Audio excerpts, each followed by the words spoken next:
বিএনপির প্রতিষ্ঠাতা ও শহীদ প্রেসিডেন্ট জিয়াউর রহমানের ৪৫তম শাহাদাত বার্ষিকী কর্মসূচিতে অংশগ্রহণ না করে অশালীন নৃত্যগান ও আনন্দ উৎসবে মেতে ওঠার অভিযোগে জয়পুরহাটের আক্কেলপুর উপজেলার ইউনিয়ন বিএনপির ২ নেতাকে দল থেকে বহিষ্কার করা হয়েছে। রবিবার ৩১শে মে জয়পুরহাট জেলা বিএনপির আহ্বায়ক মোহাম্মদ গুলজার হোসেন ও সিনিয়র যুগ্ম আহ্বায়ক মোহাম্মদ মাসুদ রানা স্বাক্ষরিত এক বিজ্ঞপ্তিতে বিষয়টি নিশ্চিত করা হয়। বহিষ্কৃত নেতারা হলেন সোনামুখী ইউনিয়ন বিএনপির সভাপতি মোহাম্মদ মাহবুবুল আলম মিঠু এবং সাধারণ সম্পাদক মাহবুব আলম মেম্বার।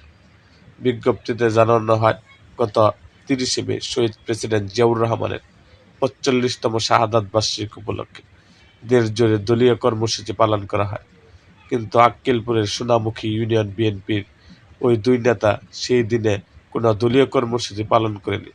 উল্টো তারা জনপ্রশাসন প্রতিমন্ত্রী ও জয়পুরহাট ২ আসনের সংসদ সদস্য আব্দুল বারী সহ জেলা বিএনপি শীর্ষ নেতাদের নাম ব্যবহার করে অশালীন নৃত্য গান সহ আনন্দ অনুষ্ঠানের আয়োজন করে।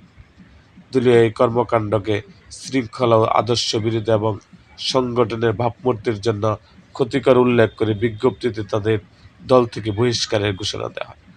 এ বিষয়ে জেলা বিএনপির আহ্বায়ক গুলজার হোসেন বলেন, শহীদ প্রেসিডেন্ট জিয়াউর রহমানের শাহাদাত বার্ষিকীর মতো একটি সুকাবহ দিনে দলীয় কর্মসূচিতে অংশ না নিয়ে তারা কনসার্ট করেছে, যা কাম্য নয়। এতে তারা দলের শীর্ষ নেতাদের নাম ভাঙিয়ে এ ধরনের কর্মকাণ্ড চালিয়েছে।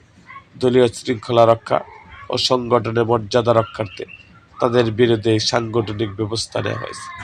ঘটনার বিষয়ে বহিষ্কৃত ২ নেতার কোনো বক্তব্য পাওয়া যায়নি। এদিকে এই ঘটনাকে কেন্দ্র করে স্থানীয় রাজনৈতিক অঙ্গনে ব্যাপক আলোচনা সমালোচনা সৃষ্টি হয়েছে।